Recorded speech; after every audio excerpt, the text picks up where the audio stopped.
Hello BookTube. Well, I did it. I got through no borrow months, an entire month without borrowing from a public library or an academic library or from online libraries. Very pleased that I got through it.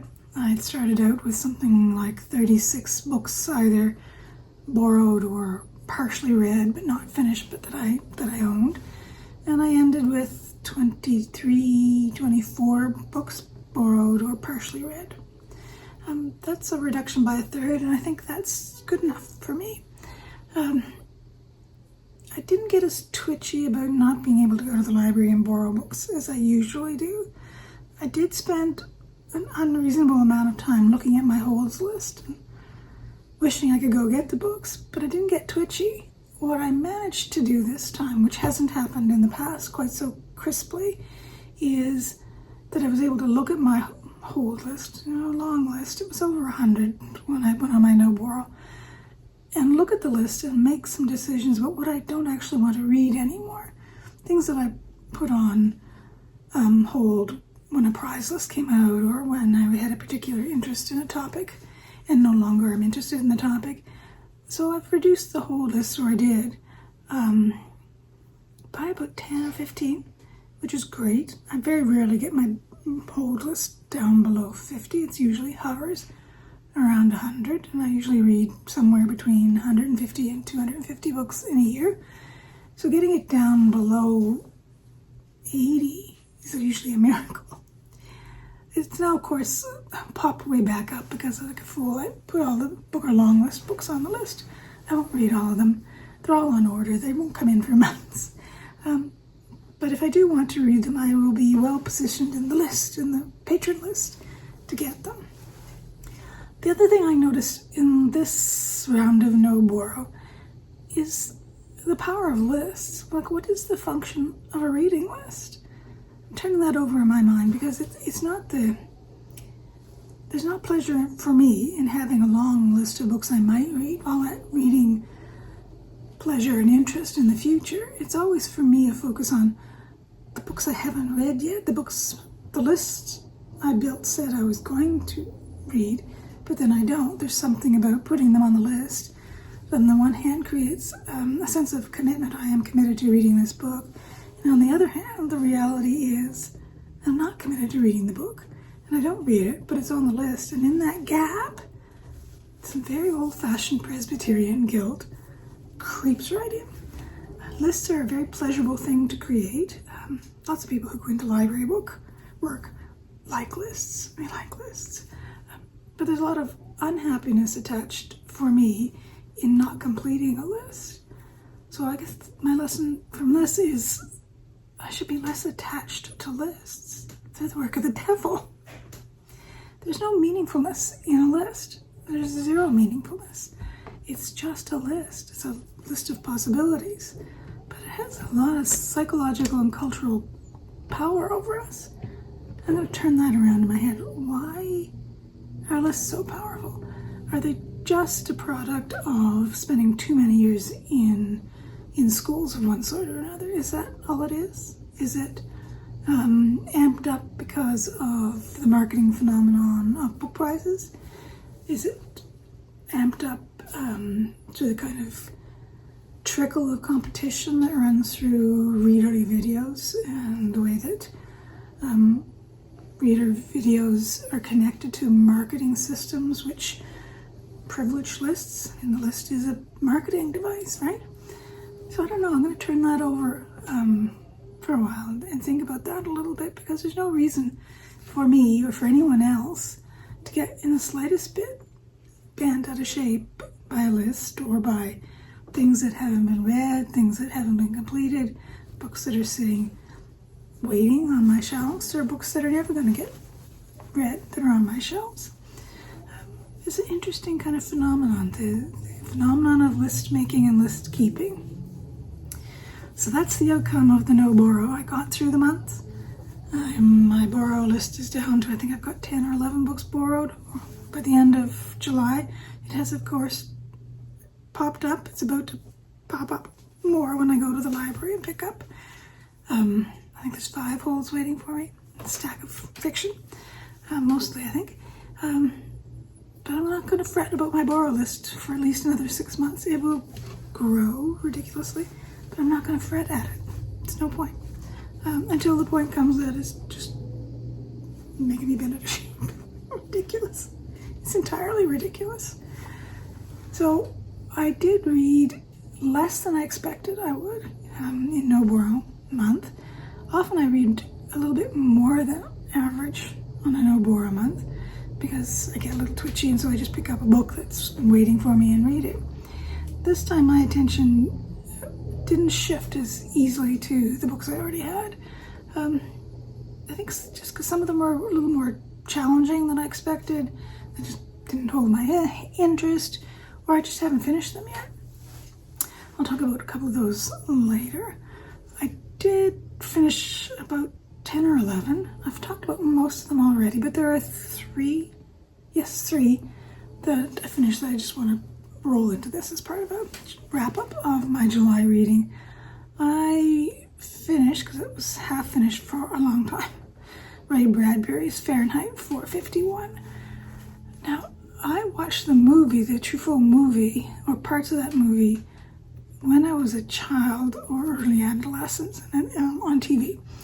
And where I live, well into the late 70s, early 80s, movies of all kinds were censored, so I don't think I've ever seen the full movie, but I have kind of vivid visual memory of parts of that movie. I think that's due for a rewatch, and rewatch the entire thing if I can find it. The novel itself, I was surprised by some of the differences between what I remember of the movie and what's actually in the novel. So that's always an interesting exercise to look at how things are adapted. But the thing that surprised me most about the text, and I like it when a book surprises me, is how it's not just about burning books, but how it's about a failed or failing marriage. The guy in Mildred's marriage is failing.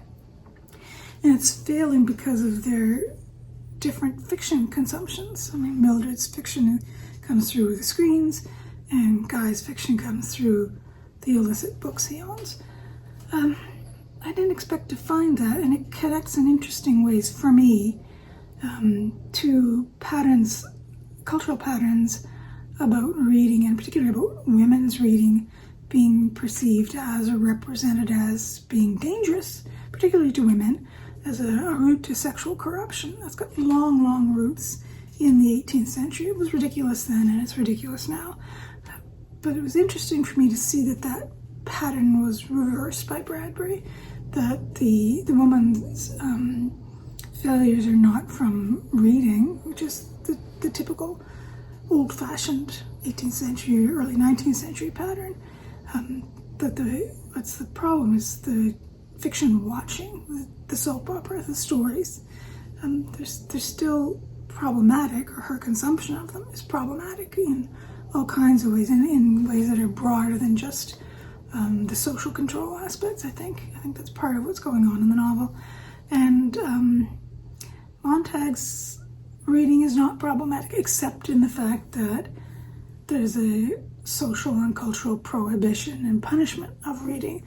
That I found kind of interesting in the way it connects to other things I've been thinking about and reading about in terms of how we talk and think about reading as a culture. I found the prose kind of flat in many places, and I read a lot of dystopian fiction in the early 80s when I was teaching literature, and dystopian fiction was part of what I was teaching.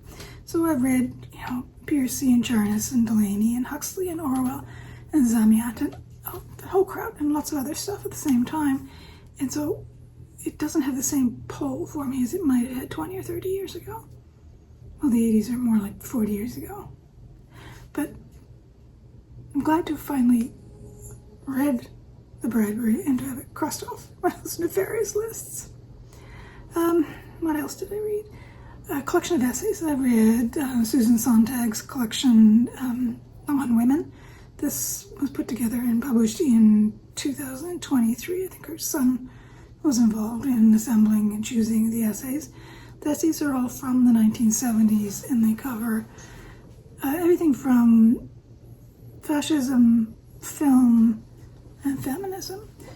And if you lived through, the height of second wave feminism, many of the topics or touch points or sore points that Sontag is interested in will be familiar. And as a result, sometimes these essays, if you've read a lot of second wave feminism, or you lived through second wave feminism, will feel maybe a little bit stalish. I don't know how much of Sontag I read in the 80s and 70s, but the ideas made their way into the culture I was surrounded with. So parts of it, the essays felt, familiar in a comforting, familiar way, and a little stale. But what is great about Sontag is that her prose is so crisp, and she's uncompromising in some ways, uncompromising in her willingness to follow a logical line and to challenge people for not following thoroughly the logic of their own thinking. That was pleasurable to read. I particularly enjoyed her tackling and kicking at the attempts to rehabilitate Leni Riefenthal's reputation in the early 70s. By some fluke, I saw, Triumph of the Will in a school classroom on a Saturday in the middle 70s, roughly around the time that film was making its way through the festival circuit in North America. And I have very vivid memories of certain sequences in the film, but I had no understanding of why it was circulating. I understood the history behind it, and it was being shown to me as part of a history class. But I'm very curious about why my teacher had a copy of the film, how he got it, what kind of hoops he had to jump through to show it to us, because he couldn't show it in class time. It was a voluntary activity to come in on a Saturday afternoon and watch the entire thing. And it was on film reels, the whole deal. Yeah, a very beige classroom. And there were a lot of us there. It was a single classroom that was then opened up into a double classroom. So there must have been 60 kids watching that film. Leni Riefenthal never saw a lie she wasn't willing to embrace. Never, ever. What else? Let me look. Get the title right. I read Richard Stursberg's Lament for Literature. What's the full title? Lament for Literature. The Collapse of Canadian Book Publishing. And this is a polemic, and it's very short, under 100 pages, so more like a pamphlet, a squibby pamphlet war type of thing. And it's a contribution to essentially culture wars. And like all polemics, it's driven by frustration, anger, resentment, as well as by some of the intellectual or political points Stursberg wants to make. The title is an echo of a much better book, an equally conservative book, but a much better book, George Grant's Lament for a Nation, which came out in 1965. Stursberg is interested in exploring the changes in the Canadian publishing environment since about the mid-1990s, and he's very attached to the idea that DEI programs caused the collapse of Canadian publishing. It's an argument he's very attached to, and it's not supported by his own text. It's a very odd thing and an amusing thing in its way to watch someone make this argument and then throughout his book argue and demonstrate that the cause of the change in the Canadian publishing scene was the way in which multinational corporations bought up Canadian publishers and the way Canadian publishers, many of them, sold out. Not that publishers were publishing DEI mandated anything. It's an intellectual sleight of hand that's not actually very intellectual. So that was amusing. The corporate takeovers are the compelling part of the story, and Stursberg is aware of that, but isn't very effective in making his argument about the change in Canadian publishing. Stursberg is largely lamenting the loss of writers who were born before 1935. That they're not writing anymore. All these figures, Hugh MacLennan, Mordecai Richler, Pierre Burton, they're not writing anymore, and it's awful that publishers aren't publishing them anymore. Well, the publishers aren't publishing them anymore because they're dead. The problem is that they're dead. Yes, I'm being sarcastic. There's a significant limitation in Stursberg's vision of Canadian literature. He doesn't see anything that's published east of the Ontario border. And, a big chunk of the country lies to the east of the Ontario border. In this book, for Stursberg, Canada is actually the province of Ontario. It's just not Canada. It is a province. It's like arguing that New York City is all of America or all of the United States. It's ludicrous. Or that London is all of the United Kingdom. It's equally a ludicrous notion. And we all fall into these ludicrous notions. So Stursberg overlooks all kinds of writers who I think would fit into the kind of writing he wants to see. Michael Crummy, Lynn Cody, Lisa Moore, David Adams Richards. These were all writers from the Atlantic provinces, but they're not visible to him. He can't see them because they don't come from Ontario. At least that's the argument I would make. So that's a kind of a significant limitation in the argument he's making. I don't think he's actually looking, or there's no evidence that he's reading the work of writers born after 1990, 1980, and that's a problem. The other major flaw in this book is that it's entirely unsourced. There's not a footnote, not a bibliography, not anything that gives you actual traceable links to the statistics he uses, statistics he's using to base his argument. No, you can't find them at all. They're not in the book at all as a reference. Quotations aren't referenced, the stats aren't referenced, and some of the graphs are comical. They'll have legends for lines that do not appear on the graphs at all. So I think if you're making an argument about limitations or failures of Canadian publishing, leaving out the kind of apparatus that allows readers to trace the origin of the data you're using is a serious limitation. So this isn't one that I would actually recommend highly. It's a polemic, and it simmers with a lot of anger and resentment. That's just part of what polemics do. But it's seriously flawed, amusing in some ways, but seriously flawed as an argument about the challenges Canadian publishers face in the 21st century. It would be strengthened by any kind of apparatus, by looking at writers who were born after, say, 1970, looking at writers who were publishing in French or publishing outside of Ontario, looking at comparator countries. Do New Zealand or Australia have this similar sort of problem with multinationals? I don't know. He doesn't touch it at all. So interesting, but I think ultimately he doesn't have the staying power of George Grant's arguments. So that's what the last 3 that I read in the month, and I'd had the Bradbury, I think, in progress for months. So glad to finish that. I am currently partway through 3, I think. 3, yes. I'm still reading Jane Austen's Emma, which I picked up for Jane Austen July, and I haven't read this since I was 19 years old, and my goodness, a lot of it went way over my head. I didn't understand why parts of it were funny, didn't see any of it as funny, and now I see the humor in it. I see her comedy. My poor professor, trying to get us all to understand the sharp edges of Jane Austen. Good Lord, 19-year-olds. Impossible.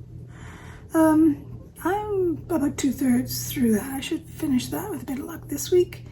And I'm still reading a collection of Martha Gellhorn letters, Yours Probably for Always. Going through this fairly slowly. It's an odd collection, worth reading, but it's got some oddities that I'll talk about in another video. And I'm almost finished Zadie Smith's White Teeth. This one passed me by in the early 2000s, and I have had a copy on my shelf for several years now, and I have finally gotten down to it. The thing I'm noticing most with Smith is how she likes to elaborate everything. How her adjectives and phrases will tumble together in 3s or 4s or 5s. She likes to accumulate detail. This isn't a novel observation, I'm sure, but I think my reading preference is for maybe slightly more spare writing, but we'll see. I'm about 100 pages away from the end of that. I survived no more a month. I read a handful of books. Some of them good, some of them not so good. But it's over. And now I get to go to the library and borrow more books. I hope you've had a good reading month, a good reading week, and that you're not crushing yourself under the tyranny of a list that doesn't matter. Read the books that are on the list, read the books that are on your shelf, or don't. Read somebody else's book. Read books you pick up tomorrow. It's okay. It's just a list. Bye-bye.